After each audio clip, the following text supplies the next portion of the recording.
Well, Matt, it's been a ton of fun doing this with you. I honestly wish that life hadn't gotten in the way of, us doing Legion Quest each and every week. Life, you say? Yeah, it's nuts. I mean, if Legion Quest never happened, we'd probably never even form our Battle of the Atom. Never, you say? Oh, that can be arranged. Matt? Matt? That was odd. Yeah, I'm not sure. Okay, until next time, this has been Battle of the Atom. Adam?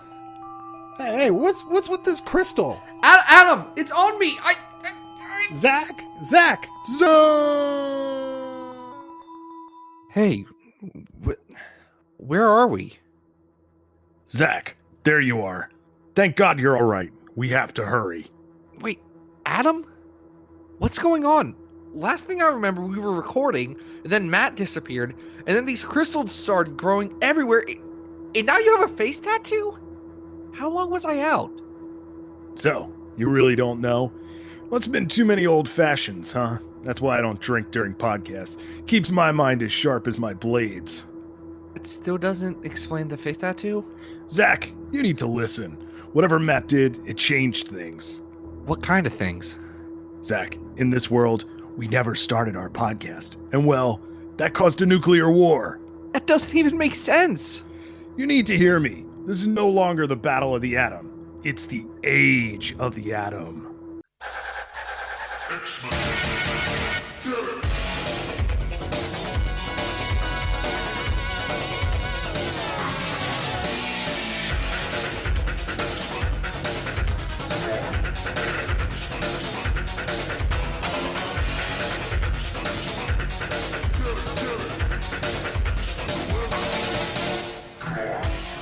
Okay, wait. So, you're telling me that us not doing the second most popular unofficial X-Men podcast led to nuclear war? It sounds crazy, I know. The Oracle can explain it better, and that's where we need to go. Hold on. Oracle? Just follow me. We need to get out of here pronto before the mutants show up. Mutants are real? Did us not starting the podcast lead to real life X-Men? The Gene-Engineer will explain all that. Now, come on! Are there any other weird names I need to know? I mean, the Exiled one, but that isn't important right now. Oh no, they're coming! Run!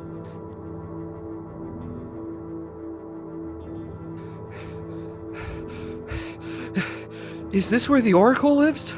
Yes, we'll be safe here. Who dares disturb my morning? Cut the chit-chat, Oracle. I brought an old friend. Can it be? Zach? Charlie Davis? Why are people calling you the Oracle? We were chatting on Twitter like yesterday. And is that a sword with 3 blades on it? Oracle, he doesn't know. Oh no. Zach, your yesterday was a lifetime ago for me. Back in the Halcyon days of 2017, before the war, before we blotted out the sun. I still don't know how us not doing a podcast changed any of that. The butterfly effect? That horrible Ashton Kutcher movie? No. Your podcast once made a joke that got someone to choose not to vape. That person didn't meet his husband at Big Al's Vaporium, so the vape husband never went to the self-help seminar that was actually a recruitment event for a domestic terror cell. So the terror cell never stole nuclear codes and unleashed the Age of Atom. This seems unlikely and nihilistic. Zach, you remember your X-Men, don't you? Every alternate timeline is nihilistic. Stop this foolishness. We can still set things right. How? By ranking comics. There is still power in the old ways. If we can rank an X-Men story from the Oracle, the Gene-Engineer, and the Exiled one, perhaps we can generate enough energy to power our secret weapon, the Atom Gate. There were like 240 stories on that list. We don't have that list anymore. How can we rank them? What do you think this face tattoo is? You tattooed over 200 comic stories On your eye? I helped. Whatever. I'm not going to worry about the details. But what should we rank? I only have these 3, but they introduce the most important X-adjacent character in history. Powerful stories indeed. Wolverine? Shatterstar.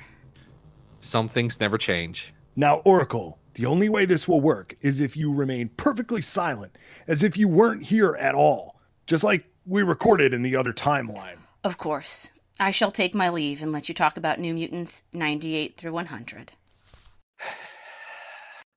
So, Adam, first things first, I have a lozenge in my pocket for your scratch voice. Thank you. Yeah, I only use that outside in the nuclear winter. Okay. Inside, it's. You should recognize my voice a little bit better. But thank you for the sweet cherry candy that makes me sound more normal. Yeah, but to avert this nuclear holocaust, we do need to talk about New Mutants 98 to 100, the beginning of the end, written by Rob Liefeld, with a script by my personal best friend Fabian Nicieza, with pencils by the Rob. Oh man, and it's just very handy that I happen to have a CGC 9.8 New Mutants 98 right here that I'm just cracking open to just reread this for this occasion. Yeah, I didn't realize they had those in the future, but that's fine. How do you let's talk about what happens in this story, because this is right after not the Executioner song. What's the other one that has a gratuitous Extinction Agenda? Extinction Agenda. Thank you. Yeah, thank you. I'm one of the leading experts on X-Men history. I know that story. But yeah, and what happens here is in these 3 stories, the New Mutants just kind of quit or leave. Oh, it's worse than that. I mean, the New Mutants are straight up just like trash talked. And all you need to know about what's happening in these 3 issues is great advertising. Just look at the covers, because all it is new character introductions. You've got Gideon. You've got Domino. You've got Sunspot leaving. You've got Shatterstar and Feral, and you have Thunderbird. Those are or Warpath, sure. I guess. He goes by Warpath. Yeah, those are the only ones that are important to this, right? Well, yeah. I mean, Spider-Man's in here, but he's carrying a gun for some reason. I'm not I thought that was Deathstroke the Terminator. Ah, well, tomato. It's Deadpool. It's Deadpool. And as much as we want to make fun of it, Adam's right. It's definitely a heck of a lot more Spider-Man than Deathstroke. Just to be clear, I think they just made his last name Wilson, and then they retconned once they realized that was a basic last name, that they could make him a Slade Wilson joke and call him Wade Wilson. That all happened afterwards. Which is pretty funny. I'll give him that. It's funnier that fans didn't get it and now have said, oh yeah, he's just a giant ripoff. I remember reading these at the time because I had they collected all of Liefeld's non-Extinction Agenda New Mutant stuff together in a big trade paperback around the time that X-Force came out, and it was just called Cable. I thought it would just be called The Rob, but keep going. Yeah, and it had like a holofoil kind of cover to it. And I remember, looking back through it relentlessly. I don't have it anymore. But I haven't read this in a while. And can we just admit that New Mutants 98 is, as I mentioned before, an extremely valuable comic on the market. But having recently read some of Major X, it is a surprisingly terrible comic book in that almost nothing really happens in it except characters sort of like posing around each other, and I don't even know what. Like, my hands are just gesticulating wildly because I'm not really sure what's happening here. Yeah, it's weird. You get Gideon, who shows up doing his Ariana Grande look. Gideon, who does say that he's a teen in one of these issues. He said, "Oh yeah, we grew up together, Sunspot. Don't you remember?" And Gideon looks like he's like a mid-50. Yeah, he's clearly like one of the guys they bring in as the extra shark on Shark Tank. Yep. Except he has a ponytail that is longer than he is tall. But yeah, he gets introduced. Deadpool just suddenly shows up and starts attacking Cable. Cable trash talks every former member of the New Mutants and calls them worthless. It's And true. there's a great one-page, terrible page, great terrible of Robert DaCosta's father choking on some poisoned coffee. Yeah, that page is fun. Whew. Yeah, 99's kind of more of the same. Yeah, 100's at least a little different. I like issue 100. Issue 100 is fun. And I think it's mainly due to the fact that it is not centered on any of these other new characters. It is centered around Mr. Shatty Buns. Yeah, well, Shatterbuns and Feral, but Feral kind of just bookends it. Yeah. Yep. And Feral is the worst character introduced here. Mhm. Like, and Gideon's involved, so that's saying something. Yeah. Feral is a bad design and a bad character, and I don't like her. Shatterstar is and the Mojo stuff is kind of fun, but it also feels totally out of left field in this. Oh yeah. I mean, it ends I think it's issue 99 just ends with like Shatterstar laying on the danger room. And there is a precedent for this because that's kind of how Longshot appeared. This is true. Right? So, it's not crazy, and why Shatterstar is there makes sense. He's trying to stop trying to get the X-Men to help out with the revolution. But this is working so hard to just say, we're not this other book, we're this new book. And if you didn't know that it wasn't this new book that we're doing, we're gonna have some blood, and we're gonna have some stabbing, and we're gonna shoot Mask in the face. And it's like, okay, guys, we get it. It's extreme. It's really selling tough guy like as hard as it possibly can. I mean, Shatterstar does stab himself to stab someone else in this comic. Yeah. He also shoots Bad laser habit. blasts out of his sword, which is weird, and he's never done that again. We're figuring out what the heck's going on here. There's also a very odd like concentration about Sam dampening his blast field sound that like isn't mentioned in every issue, and it's like, who cares? Yeah, there's a lot going on, especially with Sam, who is kind of put in a position of like having to choose between two worlds. Mhm. Like Tabitha has to do that as well. Tabby, boom, boom. But she's kind of more, well, all my stuff's here already, so I'm not leaving. Well, and she's falling in love with Sam. So, she's kind of decided to stick around and back him up. And there's some good moments, like when what's his name? He's very good and we like him. Sunspot. What are we talking about? I'm talking about Sunspot. I'm talking about Sunspot. Yeah. And he has a big hug and he says, Magnums and reruns. It's over, bud. Yep. Which is So what tells me that Fabian Nicieza was doing his best. Well, I think we're seeing the sliver of, the Fabian that we will see, in probably about, I don't know, a dozen issues, from now in X-Force and then in X-Men. Because he's starting to get the hang of how to script this particular book, and then realizes that later down the line, he'll have a little more control.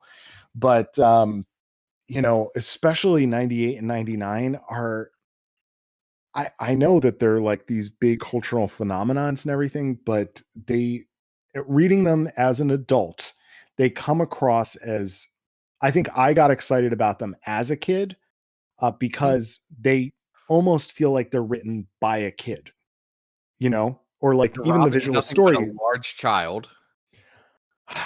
I don't want to insult it because like there's still stuff I mean that in a good way. I mean that in a good way. Yeah. Like there's stuff to enjoy about the visual storytelling. And, I was obsessed with this stuff when I was a kid, but it's very tough to go back and look at this stuff and say, this is good storytelling. I have trouble doing that. Like, it's not even just the general off modelness that people, have harped too hard on the Rob for. Because some of that's just stylistic, and that's okay. Yeah. But some of it just it doesn't even work for a given style. It just feels weird. There's not a ton of consistency. People's silhouettes are different from page to page, and they're all just odd, distorted. Like there's a lot of movement and a lot of energy in these pages, but it's just it's so off model that some of it really does just like make me shake my head. Yeah. Well, I think the thing that gets, people excited about this, and definitely at the time, is just like what you're talking about. There's a lot of energy in these pages, and everything is sort of moving or gyrating or dancing or whatever it is, and blowing up, smoke. There's hash marks all over the place. Um, you know, but in terms of telling like a great transition between this New Mutant series and what's going on with X-Force, it does its job. But is it good comics? I think that's debatable. I think that's our job to debate it because we have 243 stories on our master list that's conveniently tattooed on your face. And Good look. Look, man, I appreciate that in these dark days, you have really bought into this whole post-apocalyptic savior thing you got going on. I'm for it. I don't know what's going on here, but I'm real into that particular part of it. You should keep that if and when we do come back to quote unquote the real world. There's some good fashions going on here for sure. Mm-hmm. But yeah, we've got, like I said, 243. I'm sorry. This is just, it's not on the computer, so it's it's harder to read than usual. 243 stories on this list. Going from, let's see, Dark Phoenix Saga and Days of Future Past down to X-Men Phoenix Legacy of Fire and the Draco, which is the hellscape that we live in now. This is better than those, but worse than the ones at the top. All right. I think a good starting point might be to ask ourselves whether this is better or worse than the time that Shatterstar and Atom X fought Arcade in X-Force 29-30. No. It's not. It's okay. not. It's just, it's really not.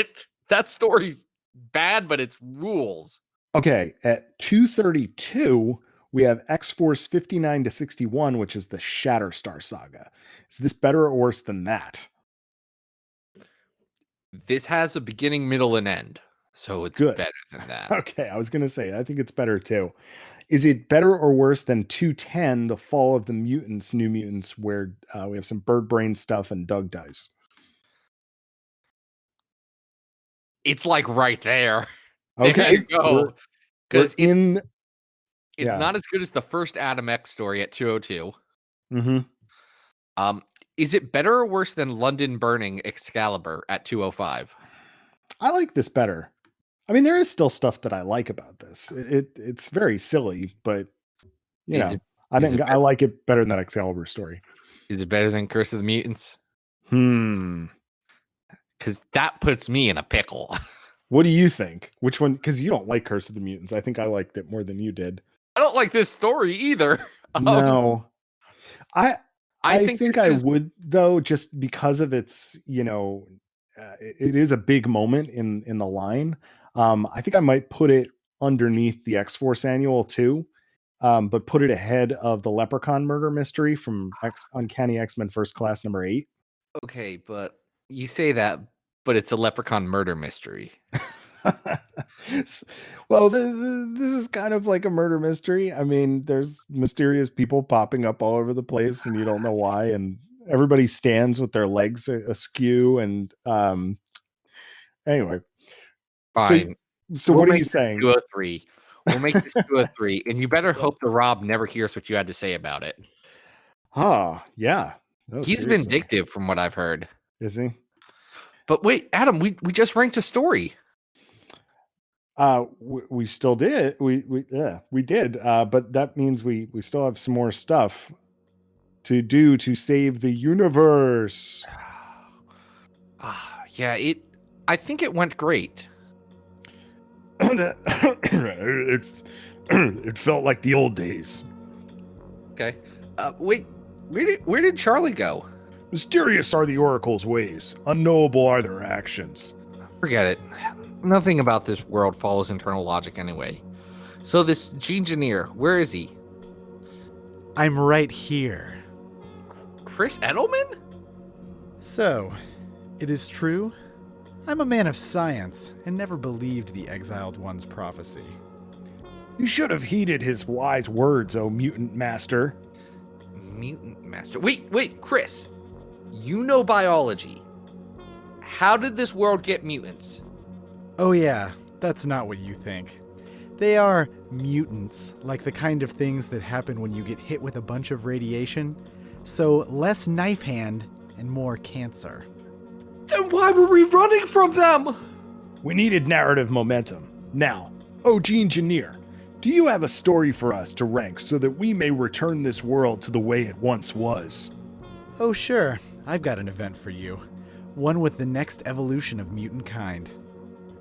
Did you get early access to the Hickman run? Is it the world or Mars? I need to know. No, I'm talking about X-Men 100 through 102, from Claremont's return in the Revolutions era, with the Neo. Well, Adam, let's get to this, I guess. Engineer? Oh right, sorry, yeah, I'll leave.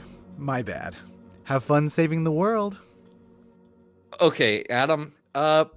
First things first. Lozenge. Thank you. Yeah. Thank you for that, Zach. I'm really glad that you time traveled with that.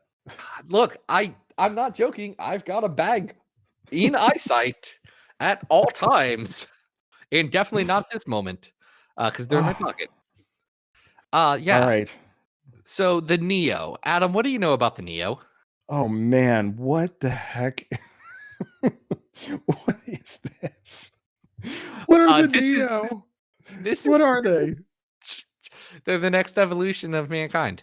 This is X-Men Volume 2, number 100 through 102, written by Chris Claremont with pencils by Lenio Francis Yu. So like a good team. One would think. A good creative team. Sure. What do you know about... Let me ask this. Let's jump back. What do you know about Yeah. the Revolution era? I don't know a lot. Isn't this just when Claremont comes back to the books?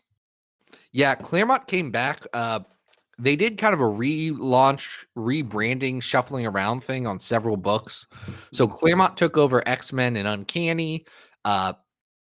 X-Factor was canceled at the time. X-Force, Generation X, and what was it?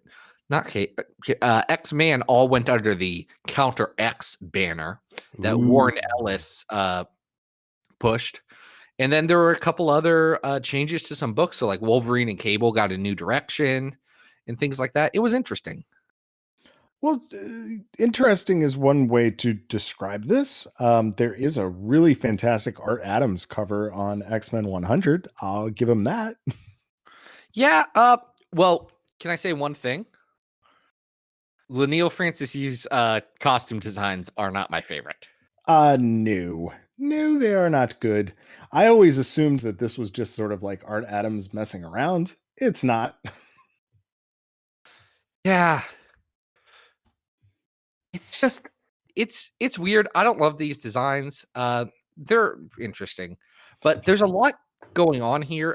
We get led into a new team of X-Men that are hanging out on a StarCorps space station with Peter Corbeau. Hey, all for Peter Corbeau hanging out on space. That's great. I will say that the way in which you illustrates this, it is really, really difficult to tell who's on this team until about, I don't know, what page is this? 13? Like we get through like a good third of the book before these guys take off their very stupid space uniforms. And even then, the way they're illustrated, it's kind of tricky to tell who is who.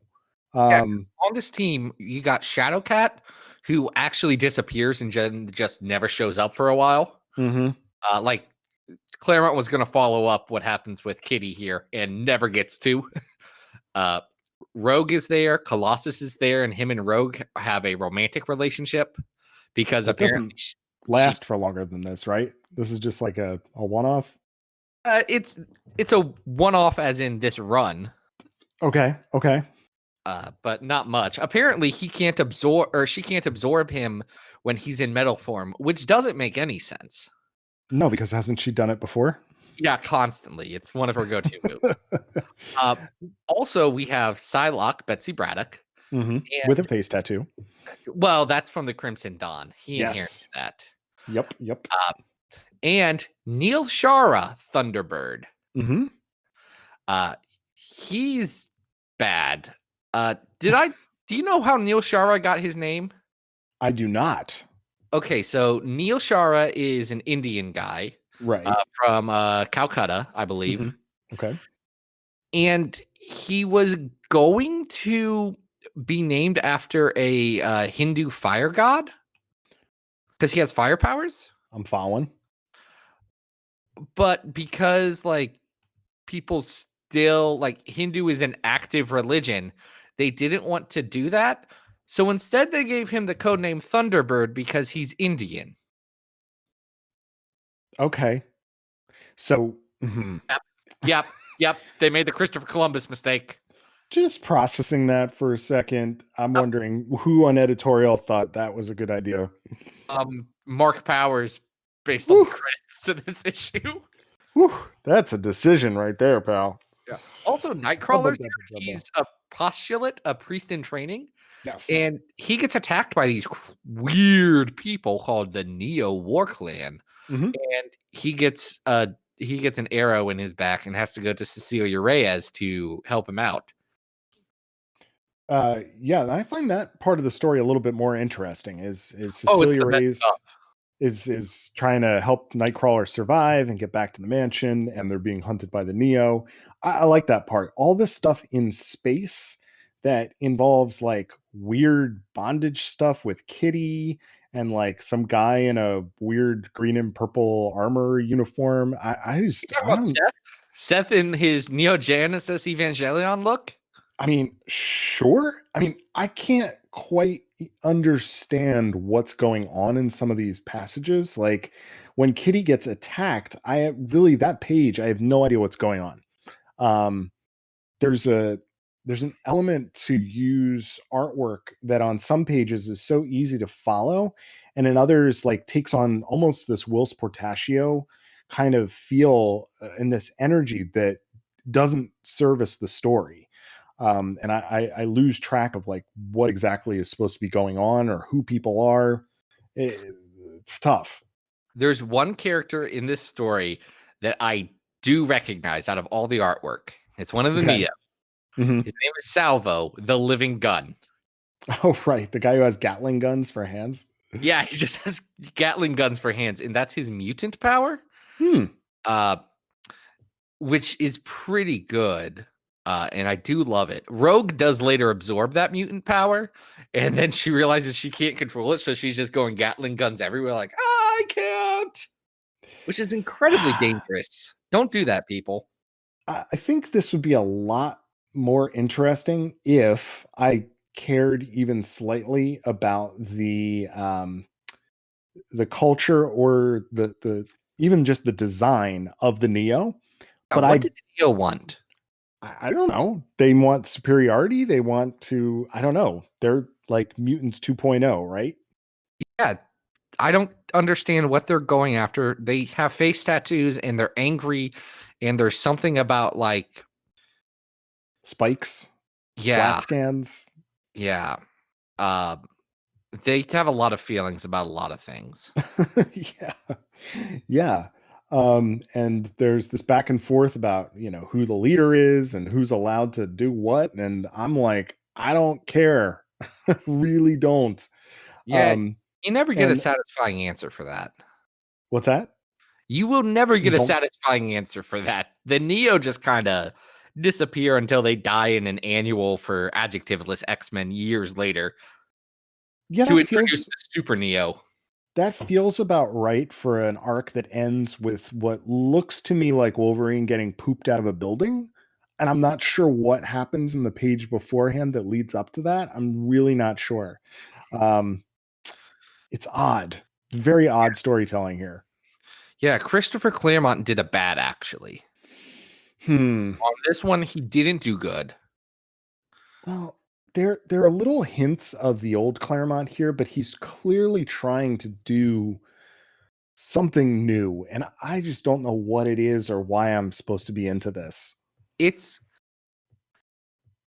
what I've noticed with any time Claremont comes back to a book. Like I just read X-Men Forever recently, Oh, which is Claremont essentially saying, okay, I wrote Adjectiveless X-Men 1, 2, and 3. This is what 4 through like 40 would be. I recall some of that being absolutely bananas from skimming it. Yeah, it's Claremont he continues to do incremental things like, well, what if I changed this one thing? What if now Rogue and Colossus are in a relationship? Or what if now Nightcrawler is a priest, but doesn't change the status quo of the X-Men Hmm. in general? And I think Mhm. that's where he runs into problems, because when his run succeeded, it's when he was consistently changing what the X-Men meant and what their mission was, which was the only way he kept it fresh for 17 years. Like you can tell the points in his run where he needs a new pitch, a new status quo, because it starts to drag. Yeah, I just think that even if you had just swapped out the villains and like it was the Marauders that were, stalking Nightcrawler and that's who they had to defeat, and the Marauders had like sabotaged Peter Corbeau's spaceship. I'm okay with that. That's fine. But the story is done no favors whatsoever by having these Neo guys on board. And I don't care who Domina is. I don't care who gets to be the leader of the Neo and who gets to, get the kill. It's like we've done this story before. Yeah, we have. And it's been done well. Like Supernovas is kind of just this. Like the I was Children of thinking the that. Vault, they're just Yeah. the Neo. But the Children of the Vault are so much more interesting. Like I want to know what they're all about, and I want to know what their backstory is and why they're after mutant kind. And it is very similar, but there's sort of like an extreme X-Men quality to this that just I don't know. I'm not buying into it. Well, speaking of extreme X-Men, Mm, is this better or worse? And I'm just going to start low here. yeah. Is this better or worse than God Loves Man Kills 2? Wow, that's really low. The That's first extreme X-Men I could think of. yeah, that's all the I way don't remember down. what expose was. I don't think we're in that like depth of Claremont's being terrible. Is it better or worse than Children of the Atom from Uncanny X-Men 360 and X-Men 80, which has Cerebro's X-Men? That was bad too. Where do we have that on the list? That's at 184. That one has Chris Bachalo art that is better than this. Oh yeah. And I like was thinking I like more Neil Francis Yu. He's just not great in this one. No, there's just something about his storytelling here, the way he illustrates these pages, that things get very confusing. I'm looking closer to maybe around like down at 231, we have Psylocke and Archangel Crimson Dawn. Like similar. I think don't this know. is better than Like, Crimson Dawn. Yeah. This is better than Crimson Dawn? It's better than Crimson Dawn. It's not as good as Wildcats X-Men. No. Which is out 221. How about that wacky Captain Marvel run we read recently of Nicieza's? Better than that, worse than next Star Trek Next Generation / X-Men Second Contact. All right, so that makes it our new 224? That does make it 224. And you know what? We're really moving through this. We may save the world yet. Okay. So now we just need to find this exiled one. Yes, the most mysterious of these sages. Oh, hey guys. Luke Hare? What are you doing here? I'm the exiled one. Mysterious keeper of the multiverse. It's a decent gig. Exiled one, it's been ages. Tell me, do you know how this world came to be? Yeah. So Matt went back in time and stopped himself from ever starting Legion Quest, which in turn set off a chain reaction that ended nuclear war. How did he go back in time? He's British. Fair enough. So yeah, I think if you guys are going to rank another story, you will have created enough like chrono similarities to your original timeline that will power up the Atom Gate and send you back to the end of episode 99. Well, I'll miss these bulging muscles. I am bound and determined to set this right. Tell us, O Exiled One, what story shall we rank? Exiles number 100. That feels like a fitting punishment. Now, let us do our dark work. First things first. Adam, this is my last lozenge, and I want you to have it. Oh, thank you. Thank you so much, Zach. I really feel like this is a bonding experience. Thank the Ricola Corporation, who is sponsoring this alternate timeline, I'm pretty sure. Ricola! Exiles 100 is written by Oh. Chris Claremont with pencils by Tom Grummett. Luke did You know us what? dirty here. What's that? I like some Tom Grummett. Chris Claremont, what are you doing here, buddy? Having Sabretooth from the Age of Apocalypse surf. Sure, I'm okay with that. There's some fun things happening here, but correct me if I'm wrong. This is the last issue of Volume 1, correct? Yes, this is the end of Exiles. It's called Home is Where the Heart Is. Home is where the heart is. Is bigger in the Is it? text. Home I'm- is where the heart is. I don't have that open. I'm looking on the Marvel Wikia that exists and is the only living website in this terrible hellscape of a timeline. Oh, so you're not enjoying the full page spread of Blink hanging out in a string bikini on some sort of beach with pink crystals behind her. Well, wait, hold on. We're in the same room. Let me just take a look at that. Yep, that is what they drew there. Lots of bathing suit ladies and Sabretooth's in a bathing suit too. Which, equal opportunity bathing suits. Yeah, so can you sum up what happens in this issue? It's a lot of little just random vignettes that end with them forming a new version of the team that I guess never comes to anything. Well, there's a new Exiles that comes out of this. Oh, okay. It's Well, at called least it New went somewhere. Exiles. Cool. But Blink, Clarice Ferguson, Thunderbird, John Proudstar, who recently came back from the dead. Nice job, John. Good job, Johnny boy. You and your stupid noseless face. He still's got that bad face from Exiles number 1. You remember how bad his face was? It's a terrible costume. Man, It's a terrible design. That we talked about that in like our first 10 episodes. Yeah, I remember. That's the first time Luke was on, wasn't it? Yeah, he has like this weird, not Luke, it's Thunderbird. He has this weird like fin on top of his head, and it just doesn't work. Yeah. And then Nocturne, who is Talia Wagner, also leaves the team. And they were some of the original Exiles. Right. And then Sabretooth and our Betsy Braddock Psylocke. Mm-hmm. The one who's in things and that we like. Yeah. I was surprised to see her here. Yeah, they formed the new Exiles that includes Sage and a Mystique whose name is Raphael Raven Darkholm. Just a dude in the lab coat, Yeah. chilling.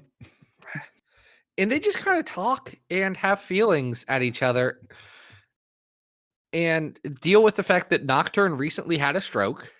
Yes. Which happened in New Excalibur, I think.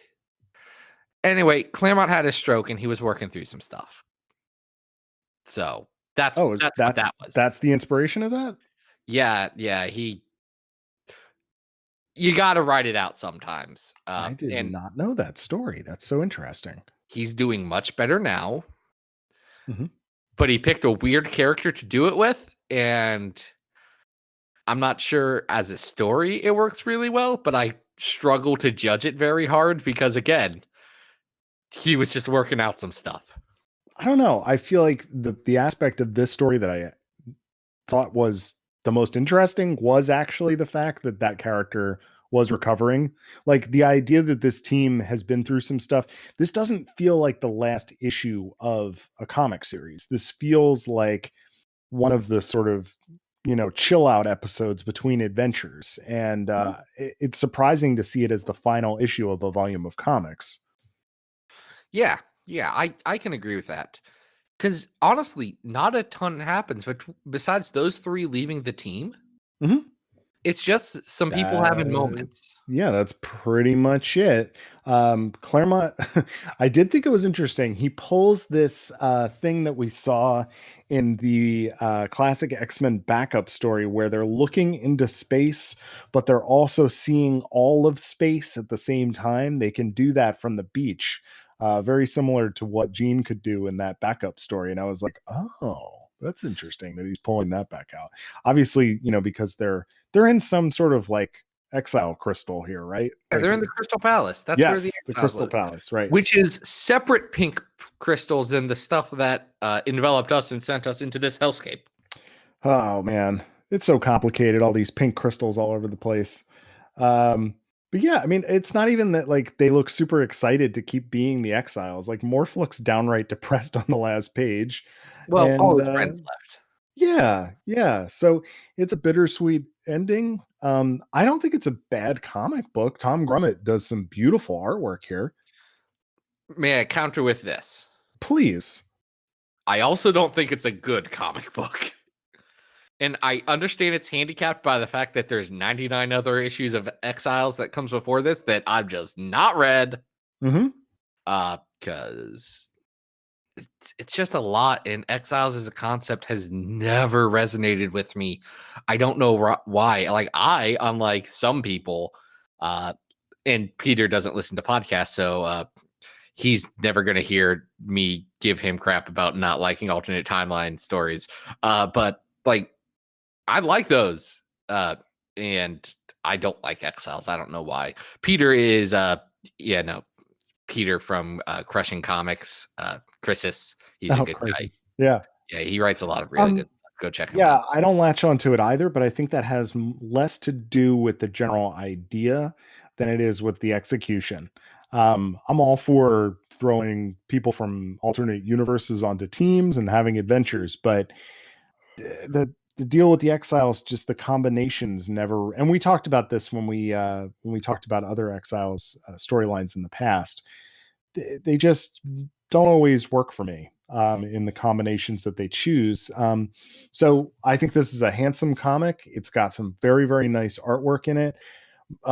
Pretty solid coloring. Claremont's doing a fine job with the writing. I don't have any issues with this, but it's also like just kind of it's unessential. It doesn't seem like anything that I need to go back and read at any time, nor does it even seem like a fitting sort of wrap up issue for a series.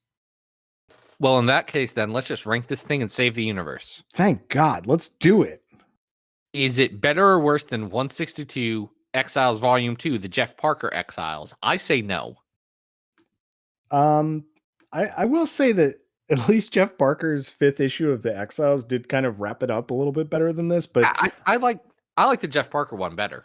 Okay. All right. Then we're on the same page. I would go. I think I would Better go or worse lower. than Exalted from Astonishing X-Men, which is the one where I like that. I like that better. Better than Extreme X-Men Expose. They're oddly similar in that I don't want to return to them, but I think that right below that is Deadly Genesis, and right below that is Summer Special, and I don't think I could put this ahead of either of those. It's probably better than. It's not better than Stairs. It's not better than the Tempest. It's not. I don't think it's better than Shatterstar and Adam X versus Arcade. Well, you do know that Adam X the Extreme is back, and things have never been deadlier. Until now, Zach, obviously, in our murderous future. In the age of the Atom, yes, things are in fact deadlier. In the age of the Adam X the Extreme, which will be the 200th episode, but that's not important for now. I'm slipping down the list a little bit more. Is this better or worse than that time that Marvel Team Up had Robert Kirkman do a Mignola homage with Cable and Wolverine? Better than that. Okay. Is it better or worse than the time and lives of Lucas Bishop? I don't think so. No. Okay, then we I figured think it that out. was This is our live. new 209. I think this is our new 209, and I couldn't be happier. So, looks like it worked. The Atom Gate is fully powered and set to the moment that Matt interfered. I'm pretty sure that if you can just go and stop Matt, everything will go back to normal. Okay, so I just kind of shout into this. Okay. Hey, Matt, don't stop yourself from doing Legion Quest. It ends up real bad for everyone. Oh, my bad. Carry on, mates. God save the Queen and all that. Did that work? Can we finally go home? Oh, thank goodness. I think that means we saved the universe. I don't know. Apparently so. We're home. I feel a lot less like a Mad Max extra, Did we just save the universe? and no one will ever know. You know, Adam, I wouldn't be so sure about that. In fact, I think there is someone who wants to thank you specifically. Yo, this is Liefeld. I'm talking to Adam. This is for Adam. Adam, your co-host, Zach, wants you to know how awesome you are. What? 100 episodes. 100 episodes. A Battle of the Atom, where you talk about the X-Men. Boom, X-Men. Dude, congratulations. Thanks for digging What the my hell X-Force is stuff, happening? my Deadpool stuff, my Cable stuff. Those were just a joy to bring to life. And hopefully you say nice things about them on your podcast, because you know I'll hear about it. I'll hear about God, it. we're Come so on now. dead. Good things, Adam. Good things. You and me. Battle of the Atom. X-Men podcast. 100 episodes. Dude, I've only done like 60 of these cameos. 100? Can't even imagine. Adam. Battle of the Atom? Or Battle of the Atom? It's Battle of the Atom, I know. So anyway, dude, stay strong. Be good. Liefeld, Just Adam, happened. Battle of the Atom, book by Zach. Love you guys. Take care. Liefeld out. Zach. Yeah? Zach. Yeah? What the frick just happened? I think Rob just congratulated us, specifically you, on saving the universe and having 100 episodes of this podcast.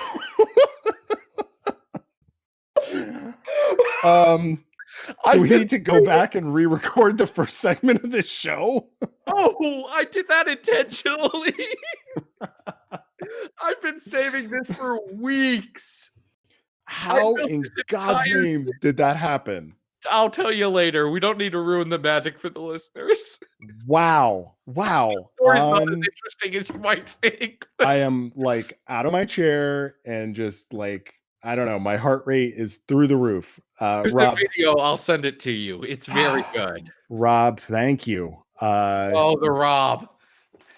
The the Rob. Rob. Dude, Thank you so much, the Rob. dude, we may pick on the Rob, but like the Rob is an awesome guy. Like, let's be frank. Awesome guy. Thank you. Wow. I'm sorry. Are we even going to be able to do the rest of this show? Yes, we have to. Oh, my brain is like on the floor.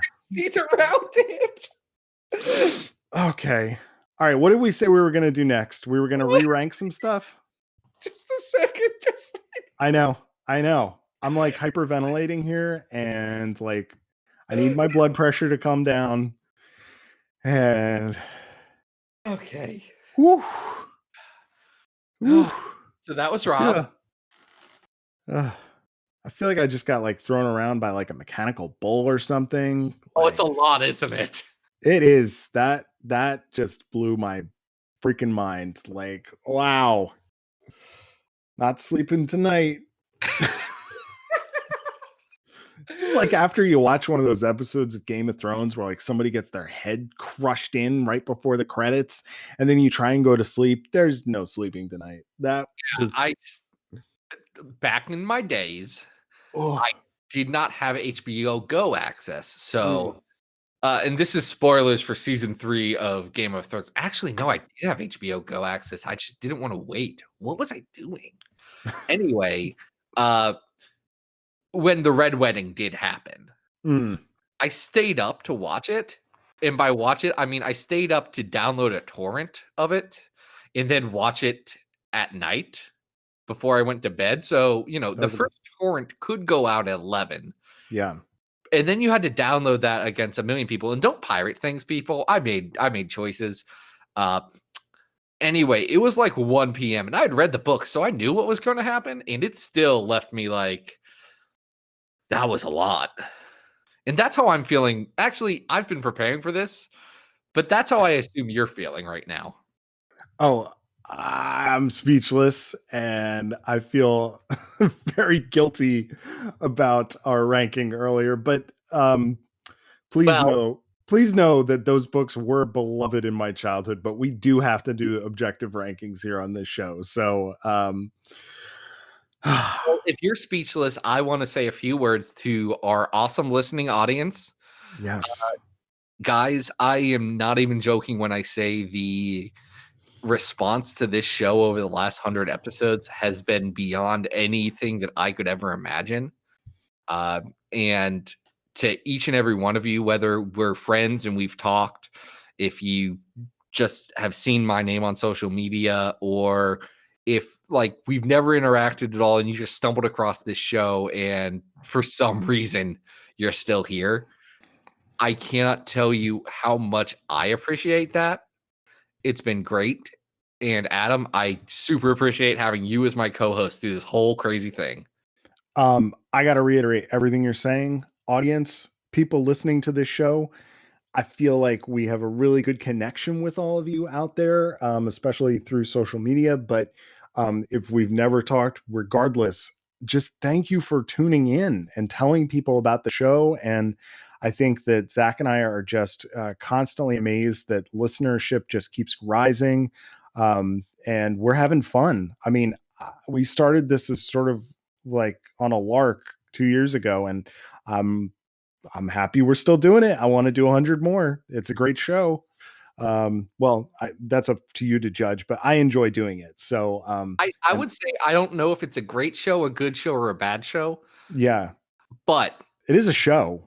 well, I would even go as far to say the entire conceit of this show was making the kind of podcast that I would want to listen to. Mhm. And I can honestly say, even though I don't listen to this podcast because I both live it and then live it again to edit it, every time I go back and check out something, it's the kind of show that I would be listening to even if I wasn't being part of it. So I'm really glad that we've been able to stay true to that and been able to do that. And be like not negative all the time, regardless of what this episode might make you think. Well, in this episode, we were stuck in a futuristic hellscape and we had to escape. So we were trying to be on brand. We did have to build it around stories that covered 100, and we already did the good ones. That's the problem. We did the good ones already, and we ran out of 100s. You know what? I just in retrospect, I think that New Mutants probably would have scored higher had we just done 100.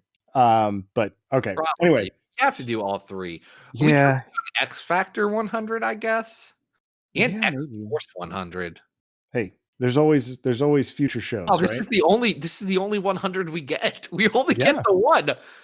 Well, Anyway. you never know. We're time traveling. We talk about second chances. Mhm. And I do think in this episode we're gonna get a second chance for a couple of things. Go for it. We're gonna how we want to roll this. Each one of us, we did last time, kind of back and forth, right? Yeah, I think we did 2 stories each. Okay, and the maximum number of places you could request was 10. Yeah, because we're gonna re-rank some stories. We are each going to pick some stories that, we feel like probably we need to shift their position. Mm. So we are going to be able to move them, pick a story and move it either up to 10 spaces or down up to 10 spaces. Okay. And Adam, I would like you to go first. Okay. I am going to pick something that is a little bit low on the list. And that is a story that I feel like we keep coming back to and speaking positively about. that I think deserves to be a little bit higher on the list, and that is at 222, Wildcats and X-Men, which has that absolutely beautiful Travis Charest art, and by the time you get to the end of it, it is just nonsense gobbledygook. So I don't want to move it up too far, but I kind of think it's better than, like, let's say, Beauty and the Beast. It's probably also better than Poptopia. Yeah. I don't know. Like, I feel like it could be a little bit higher on the list. Here's the thing. I don't think it's better than Mechanics, which is at 216. Yeah. But it's probably better than that Shen Zorn stuff. It is probably better than that Shen Zorn stuff. And I love that Shen Zorn stuff, but that's also some Chuck Austin stuff. All right. So are you comfortable moving Wildcats / X-Men to 217? I am. Wildcats X-Men has been re-ranked, and it is up to number 217, up 6 spots from 223. These are modest requests on my yours, side. Yours was modest. Yes. Hit me with a big one, Zach. Oof. Let's see. Here's one, and I'm just gonna throw this out here. Go for it. And this is gonna be an interesting thing, and I don't know how well it's gonna fare, but we will see as I say the words that are coming out of my mouth right now. Go ahead. At number 33, we have X-Men Mutant Genesis. Yes. X-Men 1 to 3. 1 to 3. I don't think it's as good as some of the stuff that's below it. All right. After doing the list for a while, I'm on board with this. Where do you want to put it? I think that if I was being comfortable. Yeah. Ooh. Yeah. Grumble. Here's actually what I'd really say. All right. I'm waiting for it. I think that the stuff in Astonishing X-Men, which we have both Torn and Dangerous on this list, are better than it. And it is at 33, Torn is at 37, Dangerous is at 40. I think it's probably better than number 42, which is X Factor Endgame. I agree. Would you put it above or below Rogue and Gambit at 41? I would rather reread Rogue and Gambit, but that's a very me thing. All right. I'm going to say that I'm on board with this, but I would still put it one spot ahead of Rogue and Gambit. This is no insult to the amazing Kelly Thompson. I just think this is a historical landmark for the publisher. So I think it maybe deserves just a little tweak, but I agree it's a little too high on the list. So I think that's fine. It's our 41? new 40. Our new 40. 40, right? Because I'm sorry. That's math. Yeah, that's how math works, my dude. It's never changed. Okay, I'm moving it on my note here. Okay, back to me. Back to you. Okay, I think another thing that might just... All right, that's weird because we were just talking about a Jim Lee thing. I want to talk about a Jim Lee thing that I think is maybe just a slight bit too low. And that is at 111, we have the Uncanny stuff around 275. The definitive center point of our list. Yeah, I feel like we just keep coming back to this arc and we're like, well, is it better than this? And I just feel like it's a little too low. Like I'm looking up at like 106, 105. We've got like Kitty Pryde and Wolverine and the X-Men getting pregnant with the Brood. We've got Kitty's wedding at Excalibur 12 to 13. I think this is better than that. I don't necessarily think it's better than Giant Size Little Marvel AVX, but my request would be to move it up to 105. Yeah, you're absolutely right. Once you said that, I started looking at the list, and that was a weird ceiling for me, but it also was definitely my ceiling. Yeah. Is that So Scotty 105 stuff? Yeah, this will be so the new good. Hits 105.5. The stuff around 275. Sweet. Your turn. All right. Okay, here's my last one. And I'm gonna throw this on out here. I'm ready. And we'll see how it goes. Battle of the Atom, which we're named after. Yeah.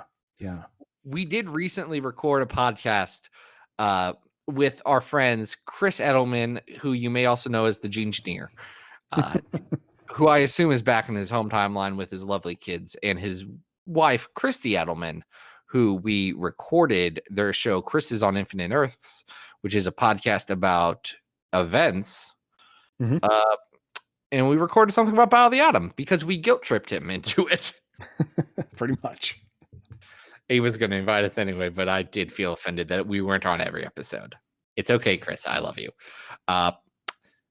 Anyway, I reread the end of it, and I don't think it's as good as some of the other stuff that's right below it. I just bought the paperback of it at Ollie's.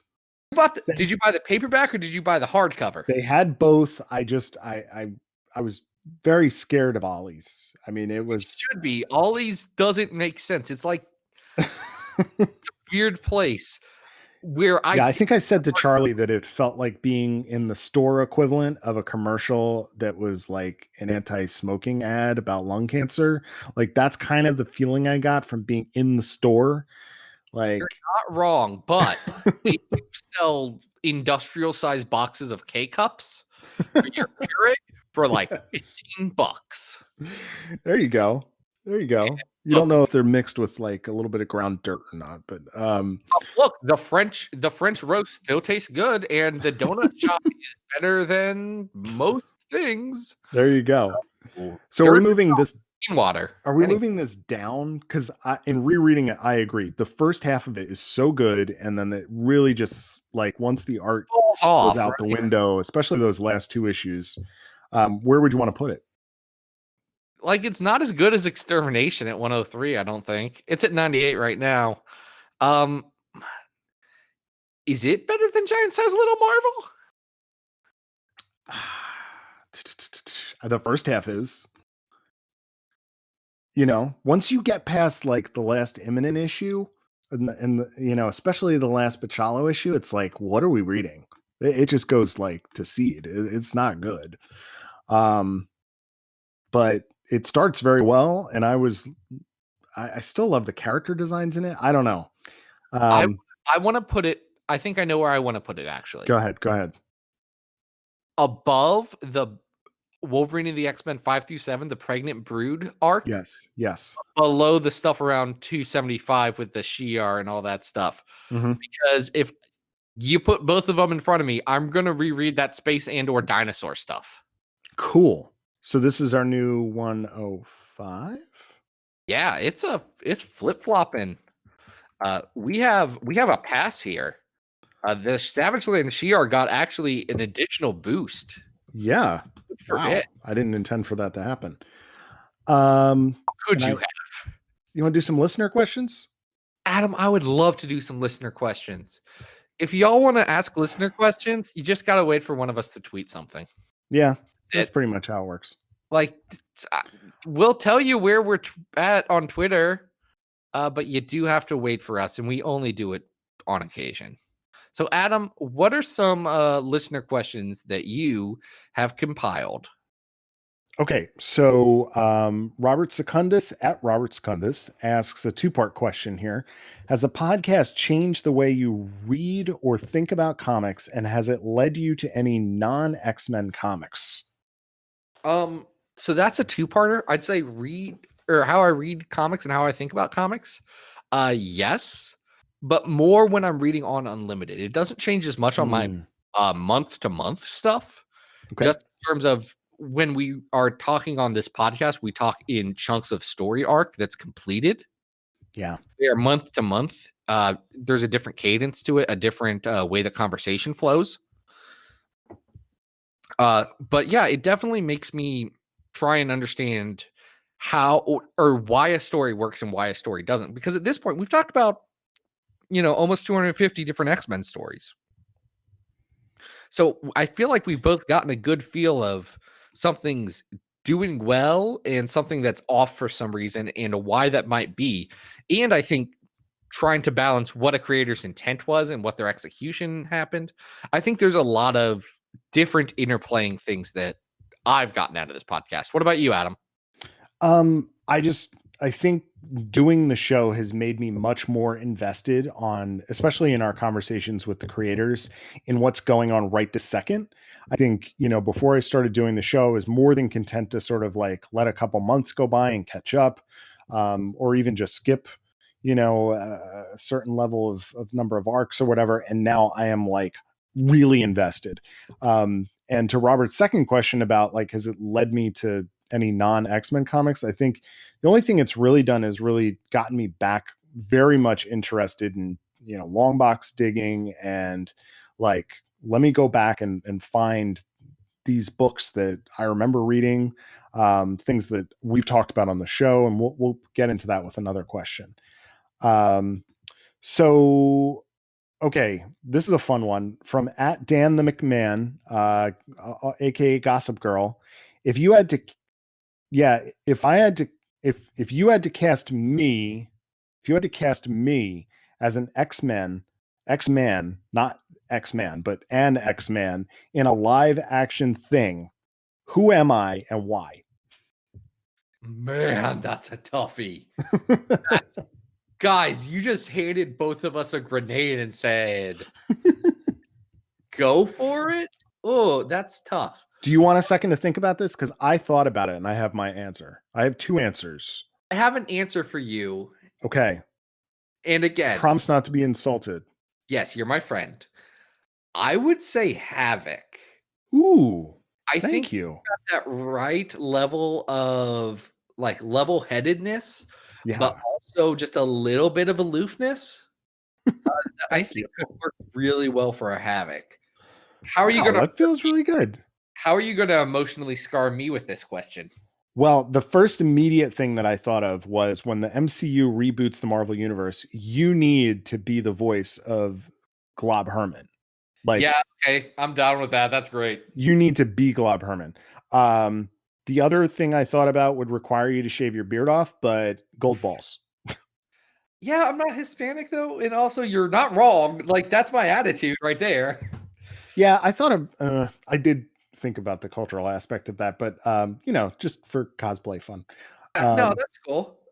Look, you're not wrong is the problem.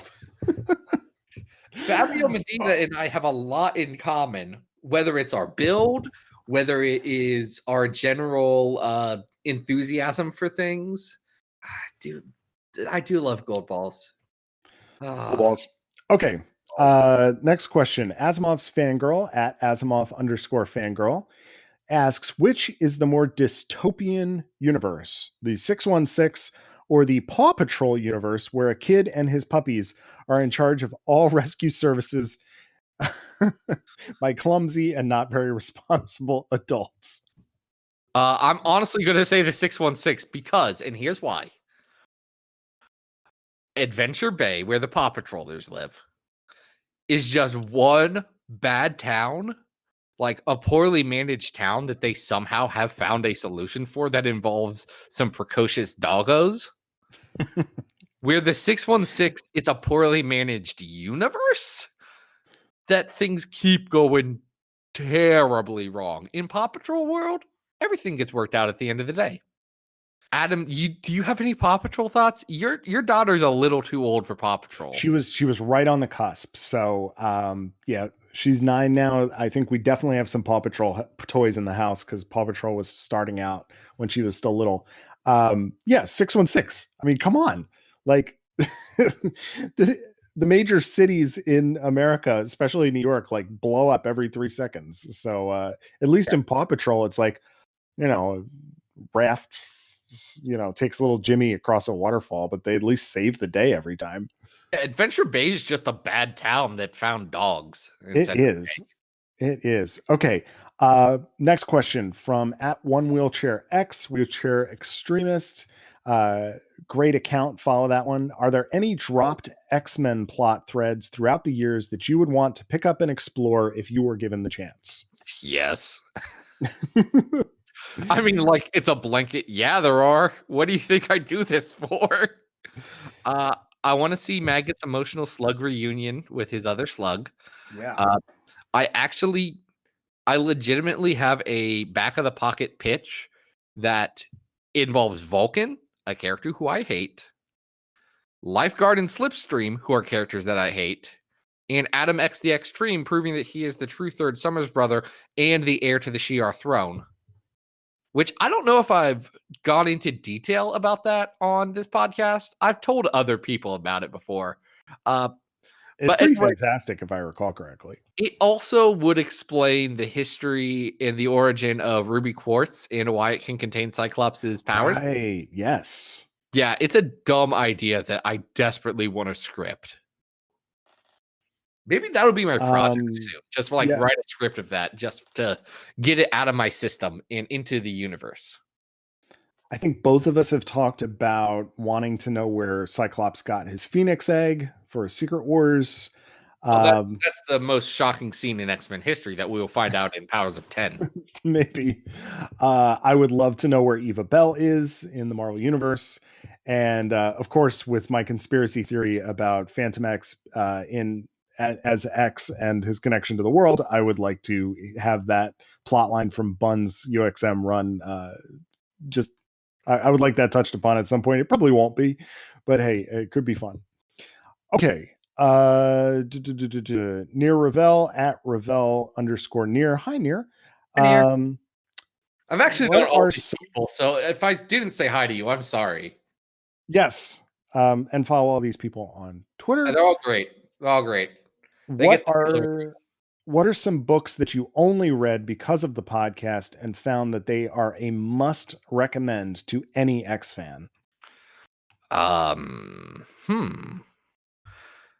would you like to go first on this one? I need to look at the list. Yeah, I mean, right off the bat, I think the Morlocks miniseries, which I had never heard of, and it's not the top of the list, but it is something that I am just blown away by whenever we think about it, and I love it.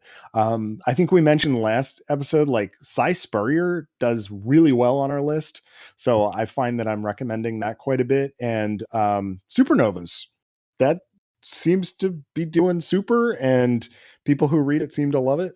Zach, any books that you were new to for the show? And don't take this the wrong way.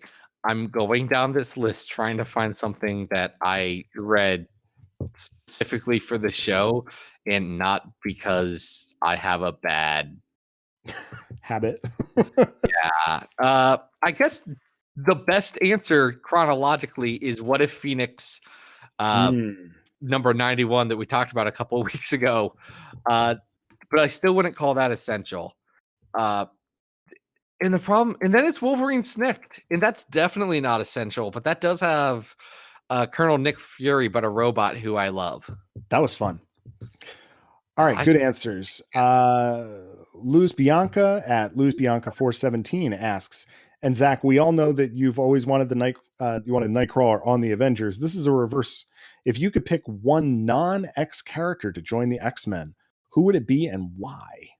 I think Carol Danvers should go back to the X-Men because I think it would help her out. I think it would be a fun continuity nod. I also think her and Wolverine should be the power couple of the Marvel Universe, and it's weird that we don't do that. That's an excellent answer. I would love to see just some weird crossover stuff with the Thing, maybe the Hulk. You know who I'd love to see on the X-Men? Ghost Rider, I think would be really fun. Maybe they could figure out some way that he's not Ghost of Vengeance, Spirit of Vengeance. Maybe he's a mutant somehow. Anyway, all right. Also, Luz, if you like to Luz's one answer on here and you want to hear her do an entire podcast, you give us money on Patreon and then we'll talk about X-Men anime. Okay. Zach, I feel like this was a question that you could definitely answer. If you could draft an X-Men team using one character from each of the cartoon universes, who would you have on your team? Okay, so let's start from the beginning. I want 60s Cyclops from the time that he teamed up on Namor's show. They were not called the X-Men on that episode. Okay. He's very bad. Yes. Going forward, I think their next appearance is in Spider-Man and His Amazing Friends. And then I do want Australian Wolverine. I was going to say, you got to have Australian Wolverine. Gotta have Australian Wolverine. There's nothing that I'd want more. Animated series. Oh, wait, no, excuse me. Pride of the X-Men. I want Emma Frost. She's weird in Pride Nice. of the X-Men, and I think she would be great. She shoots mind bolts. 90s cartoon, I want Jubilee. There's nothing that gets the 90s cartoon better than Jubilee. Do you know what that machine cost, Adam? It cost $0.25. Yes. Now we move into the section of the list that I like to call X-Men Evolution, in which case you take the best character, who is Nightcrawler. If we keep moving, Good choice. it's Wolverine and the X-Men. And then I also want Scott Summers from that, so that 60 Scott Summers, who is like a motion comic, and emo Scott Summers from Wolverine and the X-Men can talk together and have fun. And then finally from X-Men anime, I want Hisako. Hisako's fun. Her name's Armor normally. She's great. I love her. I am not qualified to answer this question, so that is going to be the answer that we get. Did I say that was from Charlie Etheridge None at Charlie_EN? How many more of these you want? You want a couple more? Yeah, let's throw a couple more out there before we wrap the bad boy up, because this has already been we're going long. Giant-sized issue. All right, we'll do two more, okay? At Nouveau X Mutants asks, would you rather fight one giant Jonathan the Wolverine or 100 tiny Lockheeds? 100 tiny Lockheeds for me. Yeah, I'm there too. I mean, especially if I can decide how tiny they are. Yeah, because Lockheed's already small, so making him smaller sounds reasonable. Even if there's several, I can swap that. A giant actual Wolverine is terrifying. Yeah, what part that's of not that going to doesn't end well. sound bad? All right, last question from at Magneto Rocks. This is a great way to wrap it up. X-Men is a decades-long franchise with a rich history of nuanced and multifaceted characters. Given this depth and the range of choices available, what is the definitive Glob Herman story? I don't think you'll disagree with me on this one, Adam. Go for it. It's Ed Brisson's one page in the X-Men Holiday Special, where Glob Herman hangs mistletoe and sits under it. Frame it and put it in a museum, people. It's amazing. It's so good. The X-Men editor and friend of the show, Jordan D. White, when he was putting together that holiday special, did choose for that to be the one that happened on his birthday because it was his favorite. Oh my God, I love it so much. That makes a lot of sense. Good. Chip Zdarsky has also said that, nope, that one's the best one. Oh yeah. Yeah, no, it's brilliant. It's poetic. It's a haiku. All right, Zach, I think we did it. We saved the universe. We have 100 episodes under our belt. I think we're doing pretty good. We're doing amazing, Adam. And also, everyone who asked questions that we didn't get to, thank you for asking questions. We won't, I might answer them as I'm laying in bed tonight. Who knows? Yeah, I'll try and answer some of them online. Yeah, honestly, it just depends on how I'm feeling. It's getting late, and I had an early morning. Fair. But, this has been our podcast. And Adam, again, incredibly fun 100 episodes. Right back at you, bro. I want to thank specifically Chris Edelman at Strictly Worse, Charlie Davis at Genetic Ghost, and Luke Hare at Luke has like 30 Twitter accounts. Follow his show at Exiled Podcast. Luke, what's your actual Twitter? Coltrake. I should have known that. At Coltrake for guesting on this show. Also, thanks to Matt Sibley at Matt_Sibley for being on the last episode and this episode and being our reluctant villain. It was so much fun to record this. It was a blast. What else do we say? If you liked this episode, go on over to XavierFiles.com. That's where you can get all the latest and greatest X-Men news, entertainment, info, comics, maybe games, probably not. But you can see all that there. It's my birthday this week. Maybe buy me something nice, like a subscription on patreon.com/XavierFiles, where you can get yourself a gift. And that gift is one of your stories put on our list of all the X-Men stories, and we'll build an entire episode around it, like small elves crafting shoes for unsuspecting cobblers at night. That's what we'll do for you with the story. Only you will suspect it because you specifically requested it, and in fact engaged in commerce for it to happen. So you got that going on, kind of more like an Etsy than a cobbler shoe situation. And then twitter.com is where I'm at Xavier Files. Adam, what's up? Guys, you can always follow me on Twitter at Arthur Stacy. You've got new pages of Bish and Jubes, the Cross-Time Conundrum, coming out every X-Men Monday at adamrec.tumblr.com. If you want daily art in your inbox for as little as $1 a month, head over to patreon.com/adamrec. What else have we done recently? Go listen to Chris's on Infinite Earths. We did the guest spot there for their Battle of the Atom 3rd episode. Yeah, if we have a sketch, if you have a sketch subscription, check out our X Draft article, which we did, which has been out for probably a week or 2 weeks or so. And I don't know, just keep X-Men in people, because there's so much fun stuff out there. I was on an episode of Play Comics recently where I talked about a Game Gear game called Mojo World. It's horrible and I hate it. So go listen to Zach complain about that. I do. I complain for an hour straight. You look, honestly, if you've listened to this podcast for 100 episodes, you'll probably enjoy it. It'll be your content. But yeah, folks, that's it. We don't have any gimmicks. Next week, we have a special guest, Stephanie Burt, who's going to come and talk to us about not poetry, but in fact, the life and times of one Kitty, Catherine, Kate, Cat Pride. It's going to be fun. I'm excited. Should be good. This has been 100 fantastic episodes of Battle of the Atom, and we've survived so far, and we hope you'll be with us surviving the experience for 100 more. Get it!